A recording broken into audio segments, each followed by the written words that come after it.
President Bola Ahmed Tinubu's son, Tinubu, has called on Nigerians to have faith in his father's administration in the midst of the economic hardship plaguing the nation.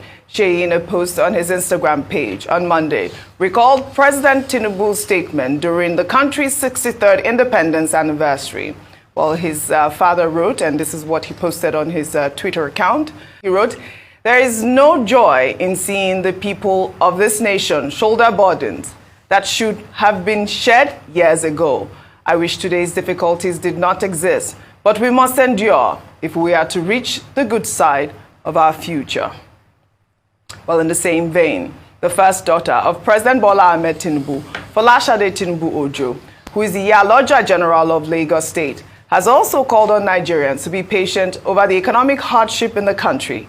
Folashade made the plea when she was turbaned the Iya Adini of Kadariya in Nigeria and Africa for her contributions towards the development of Islam on Sunday.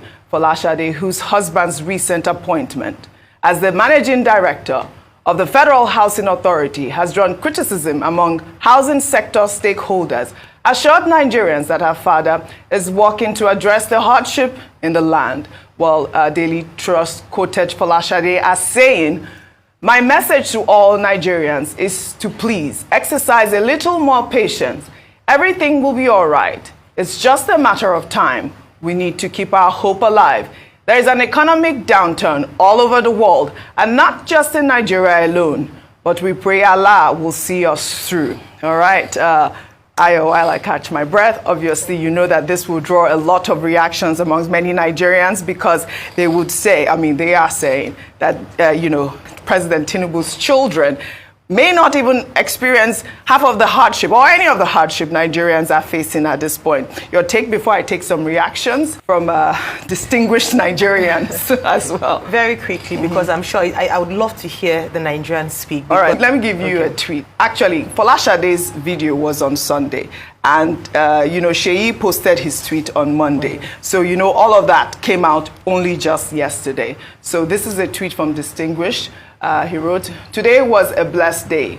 We patriotic Nigerians were addressed by Sheyi Tinubu, the rightful occupant of the office of the first son, and Iyaloja, the rightful occupant of the office of the first daughter.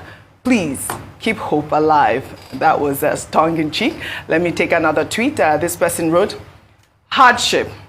Having faith in the Tinubu government is a matter of choice.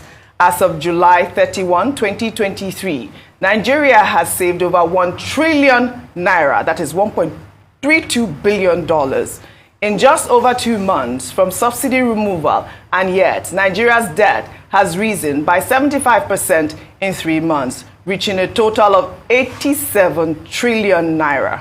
Meanwhile, Nigeria's 2024 budget is projected to have a debt service of 45% of the expected total revenue.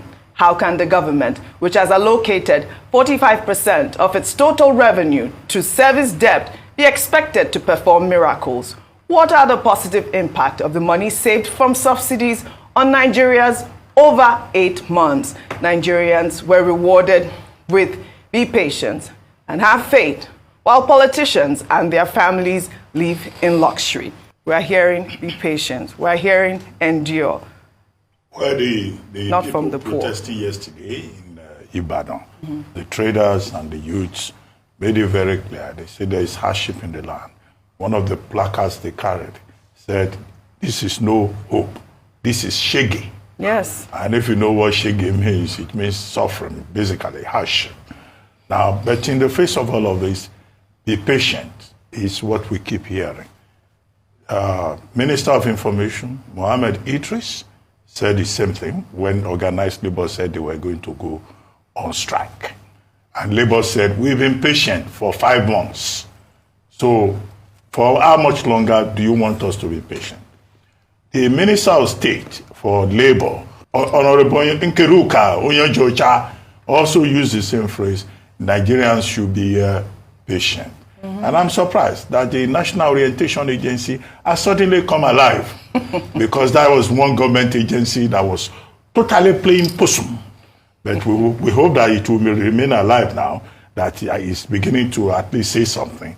So the National Orientation Agency also he say Nigerians should be patient. So this is a common refrain. As for the children of the president, Tinubu and Iyaloja General, and the Yardini of the quadrilla, coming forward and saying Nigerians be patient. Nigerians should learn to endure. Well, there's something called filial love. Some Nigerians will say, well, they've turned this thing into a family affair, something that is a serious matter. But what is responsible for the skepticism of Nigerians is that, it takes us back to that song. I think it's Max Romeo and Offsetters about Uptown Babies.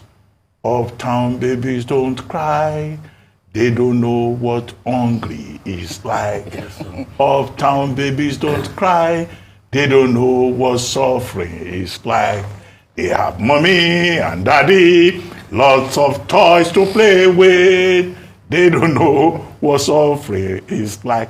And nanny and granny. The legendary Dr. Abati. You're not only a legendary analyst, you're also. So people will say, what do they know about suffering? Absolutely, that's the question. Preaching suffering and endurance. These are uptown babies. You don't really know what suffering is like. You don't know what Nigerians are going through. But the main message is the message that others have articulated, that government needs to address the plight of Nigerians. Absolutely.